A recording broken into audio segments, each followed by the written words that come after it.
Bismillahirrahmanirrahim. Assalamualaikum warahmatullahi wabarakatuh.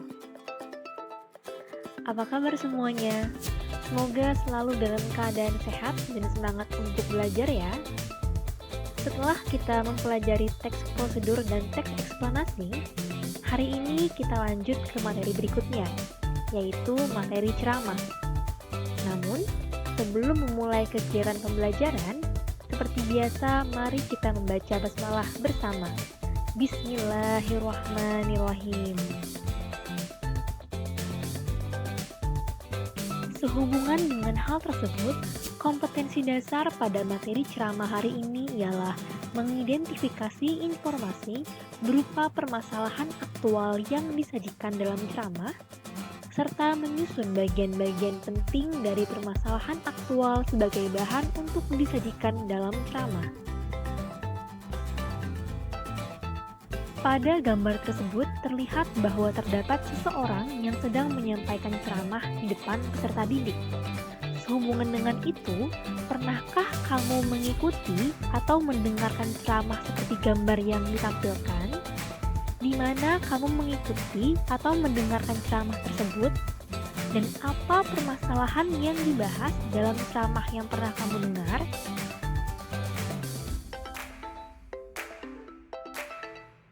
Pengertian ceramah. Ceramah merupakan penyampaian informasi atau pengetahuan tentang suatu hal di depan umum oleh orang-orang yang menguasai hal tersebut. Ceramah biasanya didengarkan oleh banyak orang secara langsung atau melalui suatu media seperti televisi, radio, atau media sosial. Tujuan dari ceramah adalah memberi informasi, motivasi, dan pengetahuan kepada pendengar. Ceramah bisa diadakan di mana saja dan kapan saja. Misalnya, ceramah dari pembina upacara saat upacara bendera. Ceramah juga biasanya diadakan untuk acara-acara tertentu, misalnya ceramah tentang bahaya narkoba, ceramah tentang kedisiplinan berlalu lintas, dan ceramah tentang penerapan nilai-nilai Pancasila dalam kehidupan sehari-hari.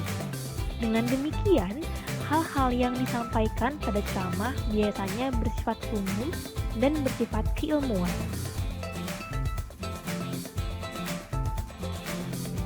Kemudian, permasalahan yang disajikan dalam ceramah biasanya berupa permasalahan aktual.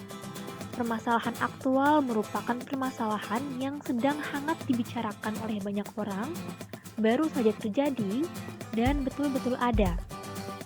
Permasalahan-permasalahan yang aktual seperti ini akan menarik perhatian khalayak umum untuk mendengarkan ceramah.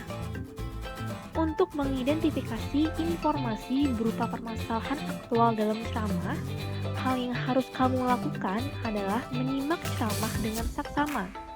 Selain itu, kamu juga bisa mencatat informasi-informasi penting yang terdapat pada ceramah yang sedang kamu simak tersebut. Kemudian, terdapat beberapa jenis informasi yang disampaikan dalam ceramah.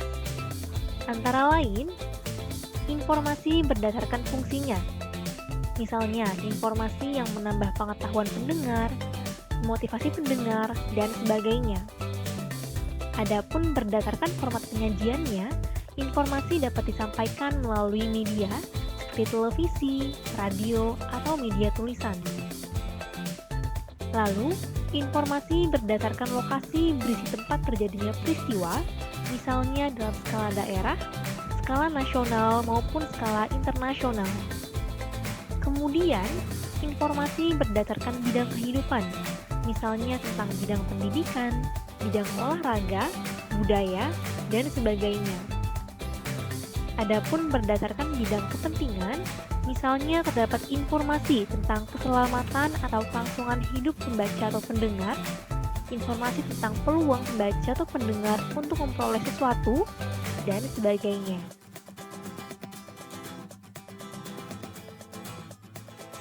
Menyusun bagian-bagian penting dari teks ceramah dapat dilakukan dengan membuat kerangka ceramah. Untuk menyusun kerangka ceramah adalah dengan menentukan tema atau topik dan menulis pokok-pokok informasi. Tema atau topik yang disusun sebaiknya memuat permasalahan yang aktual. Tema atau topik juga harus disesuaikan dengan pendengar sehingga pendengar akan tertarik untuk mendengarkan ceramah. Selain itu, pokok-pokok informasi ceramah harus memuat permasalahan umum yang sesuai dengan tema. Permasalahan inilah yang nantinya akan kamu jabarkan.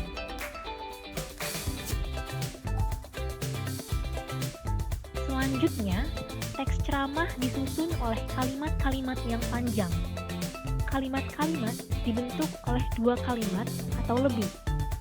Gabungan kalimat menjadi kalimat yang baru, misalnya berupa kalimat majemuk bertingkat. Kalimat majemuk bertingkat merupakan kalimat dengan lebih dari satu klausa yang tidak sederajat. Terdapat satu klausa yang berfungsi sebagai induk kalimat, dan klausa yang lain menjadi anak kalimat.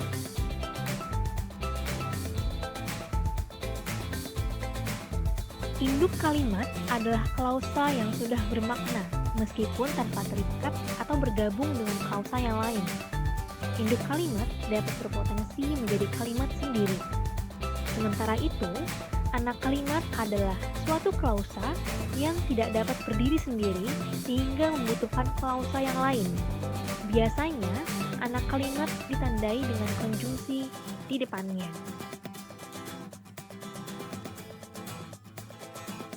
Perhatikan contoh berikut ini.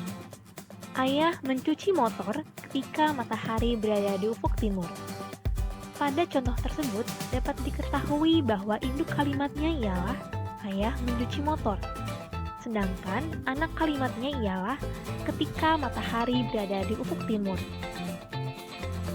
Kemudian, pada kalimat karena terlambat datang, anak itu dilarang masuk kelas.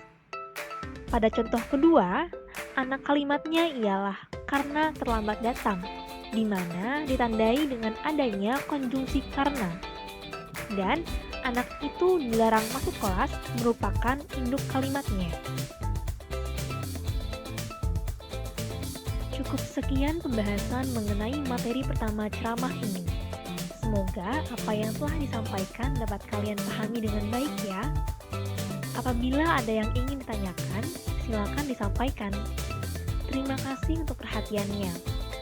Tetap sehat dan semangat, dan sampai jumpa pada video-video pembelajaran selanjutnya. Mari kita akhiri pembelajaran hari ini dengan membaca hamdalah bersama. Alhamdulillahirrabbilalamin. Assalamualaikum warahmatullahi wabarakatuh.